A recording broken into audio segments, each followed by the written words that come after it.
Hi, I'm Zach from Zach's Giving Back segment, and today I'm here with Tyler Lessinger and Titus O'Neil. So we're going to be talking about Titus's work in the community and his WWE career and WrestleMania. So Tyler, why don't you get started? Yeah. Let's dive right in, Titus. Let's dive right in then. Yeah. How did you go from a Gator great football legend to the WWE Monday Night Raw legend? Legends usually to me are dead, so it's still growing. But I finished my career at the University of Florida, and then went to Jacksonville Jaguars, tore my ACL there, and then went and played some arena football, which is how I ended up in Tampa, because my last 2 years I played here with the Storm. And one of my best friends is Dave Bautista, and former WWE Superstar, now movie star of Guardians of the Galaxy and Spectre and My Spy and a host of other movies. He had always tried to get me to try out for WWE, and I was like, man, I'm not doing that. It's not for me. And I was driving one day in South Tampa and picking up a pair of dress shoes from across the street where Burlington Coat Factory is in Brighton Plaza, and wanted some jerk chicken. And there was a place called the Jerk Hut right around the corner off of Gandy and Dale Mabry. And I was headed that way, and he had told me what FCW was, which was the developmental school for WWE, and which is now called NXT.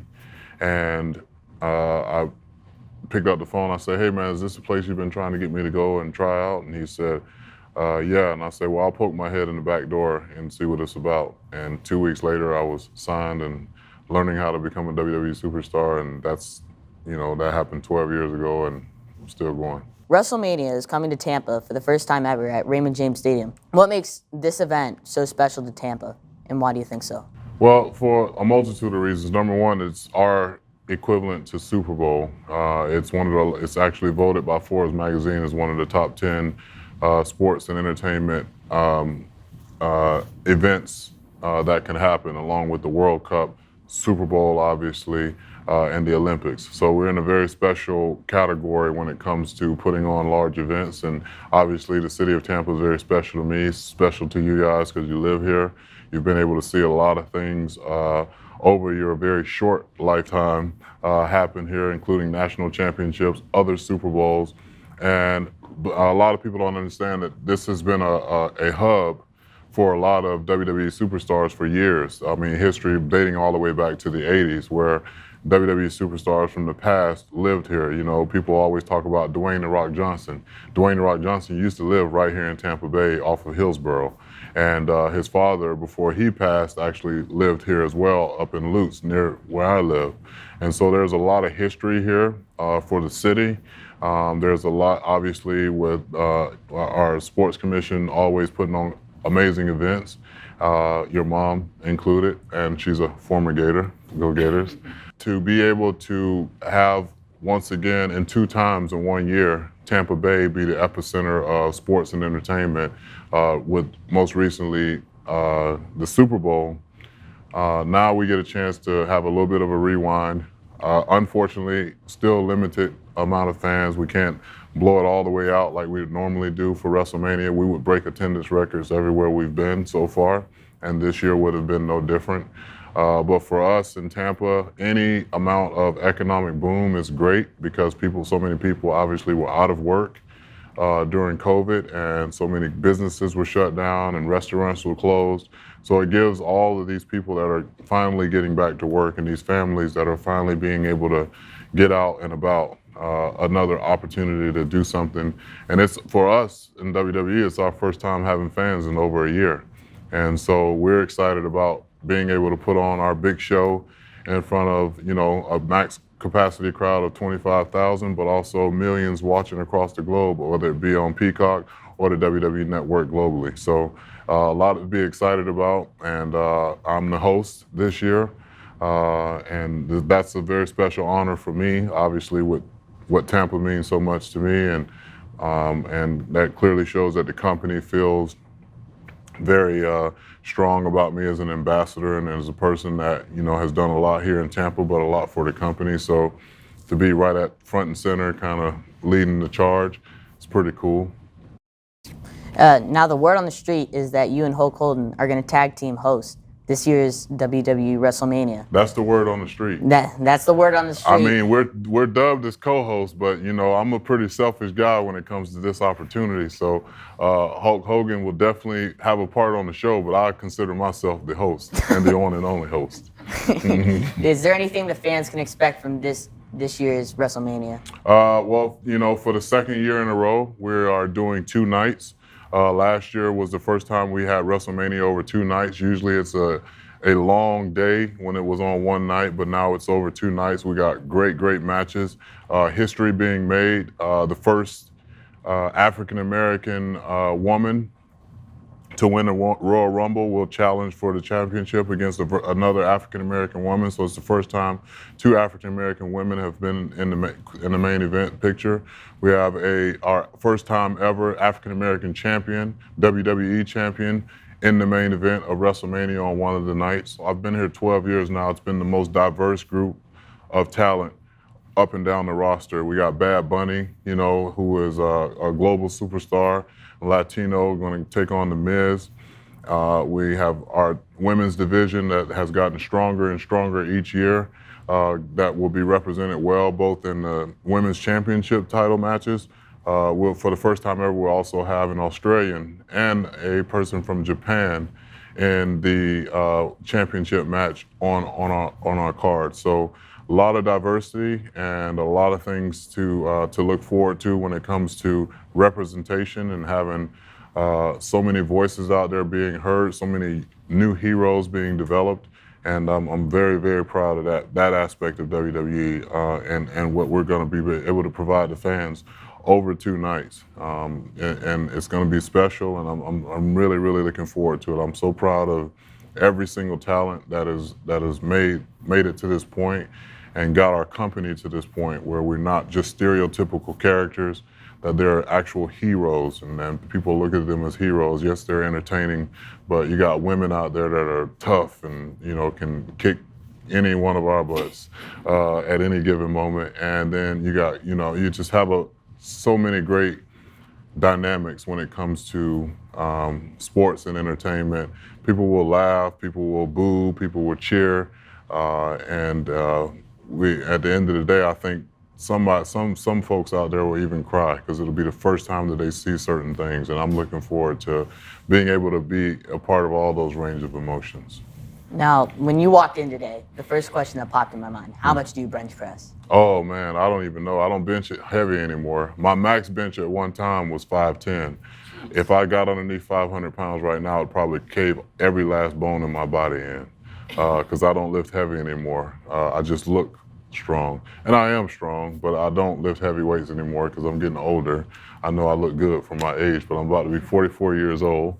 And so it's more about longevity for me at this point and being able to move around and being able to keep up with my 14 and 16-year-old kids, whether it be on the basketball court or, as you saw, as a ping pong table in here, which I'd be more than happy to wear one of y'all out as soon as this segment is over with if you want. All right, last question before I hand it on to Zack. What's your signature move? And please do not demonstrate on me. Yeah, I wasn't planning to. Okay, well, just making sure. You guys didn't pay me enough money to do anything physical. So my finish is called the Clash of the Titus. It's a sit-out powerbomb, which I definitely will not do it to you because if I did, you'd just completely turn into dust.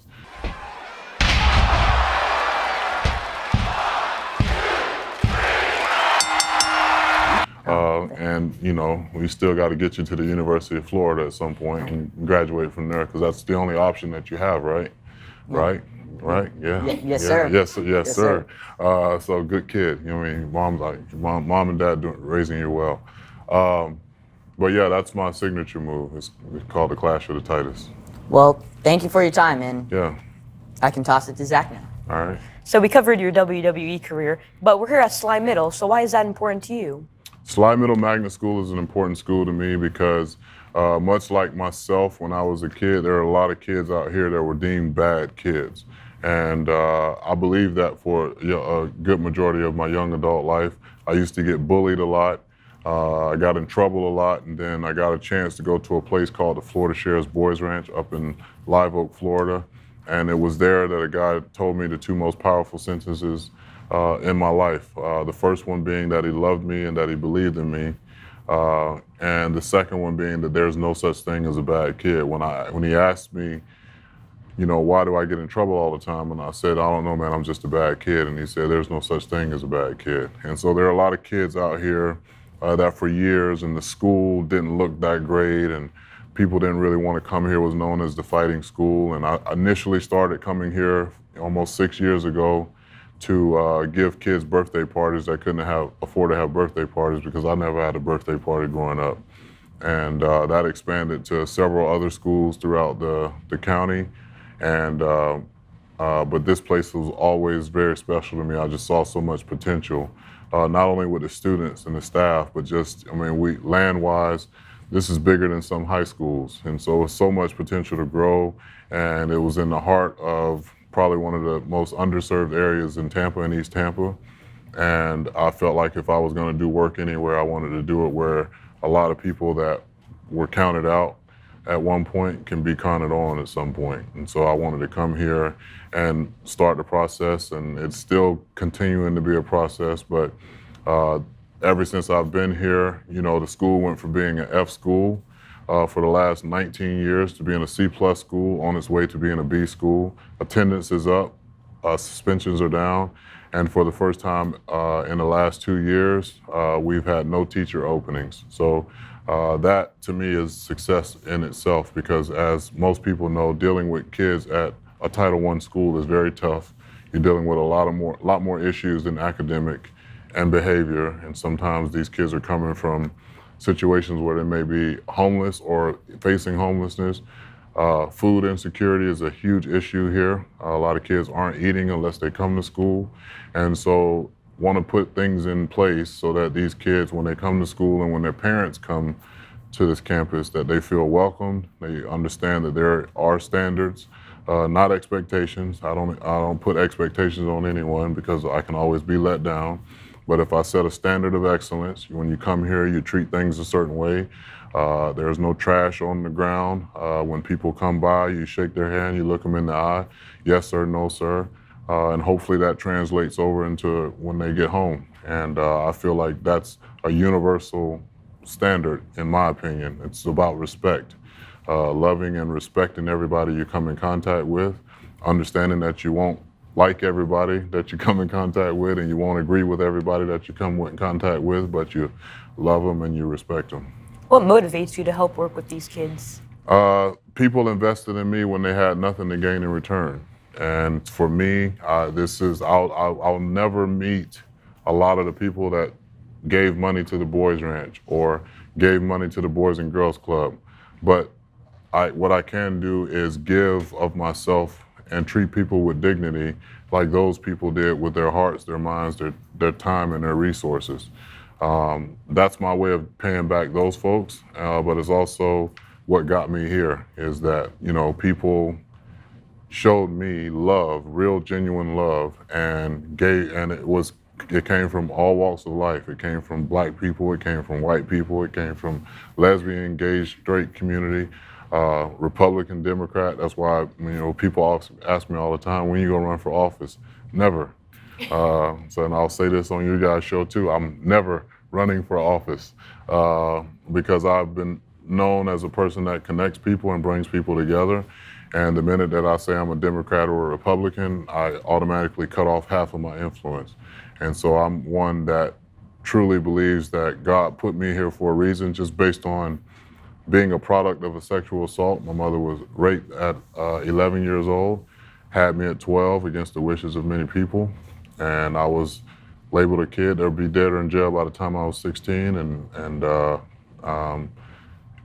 people invested in me and gave me a place to grow, gave me real love to prosper, and life is much better than it could have been had I not had those opportunities.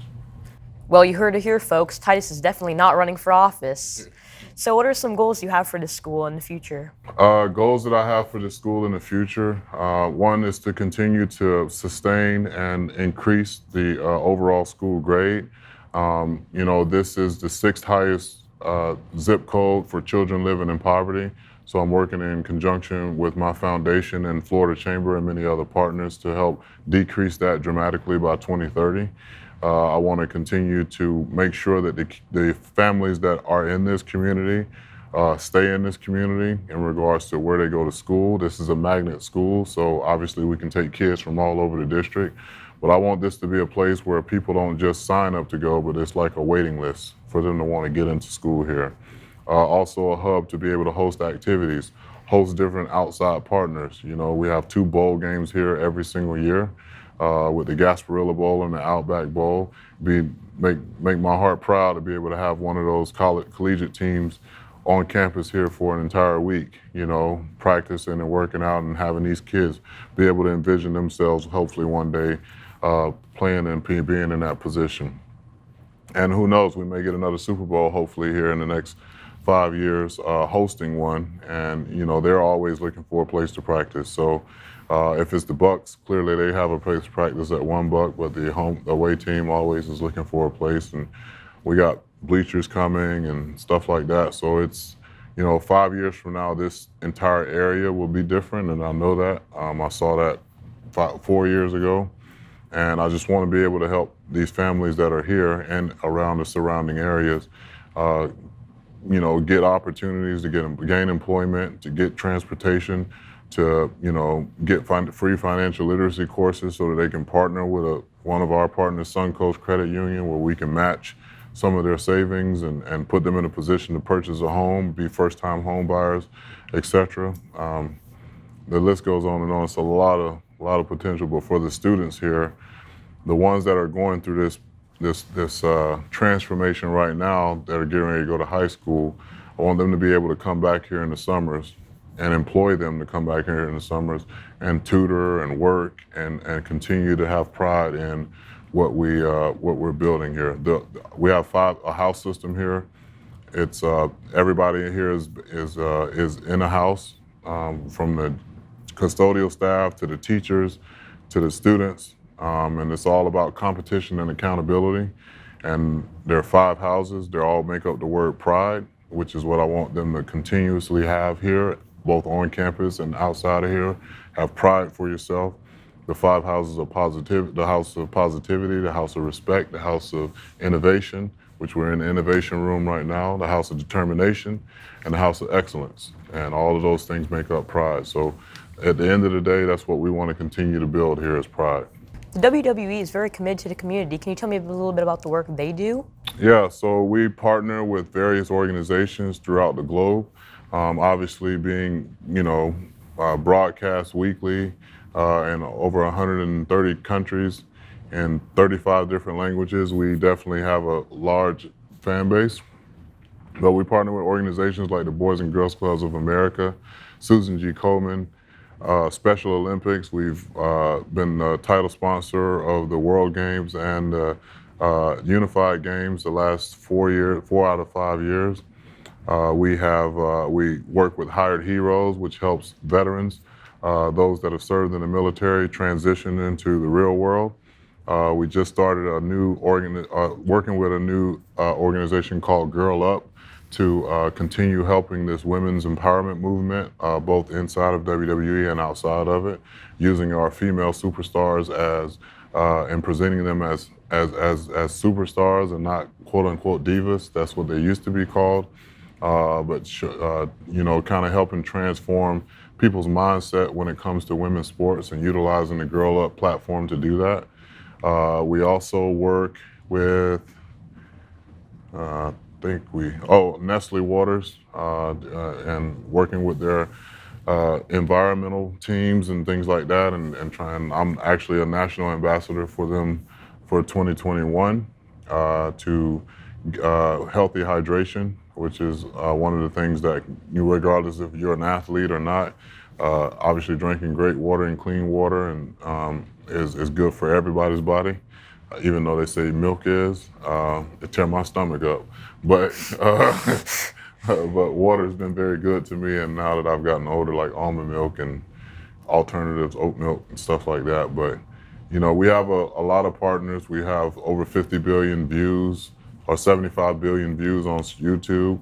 We got, 1 billion followers on social media, both on Instagram and Twitter. That's more than the NFL, the NBA, Major League Baseball combined. And so with that type of reach, we have an opportunity to affect a whole lot of communities, and we take pride in being able to do that. Before we conclude, do you have any advice for me and Tyler? Yeah, well, first, the fact that you guys have, started this show shows that you obviously want to get the word out about giving back and the importance of it. Shows two things. One, that you're raised by great parents, because you only learn certain things by being raised by the right people. And then two, that your heart is in the right place and you're great human beings. And when you want to go out and tell stories and get people engaged, about those stories, make sure it's a diverse group of people that you're talking to and not just one perspective of one thing or another. Always smile more. You look way too serious.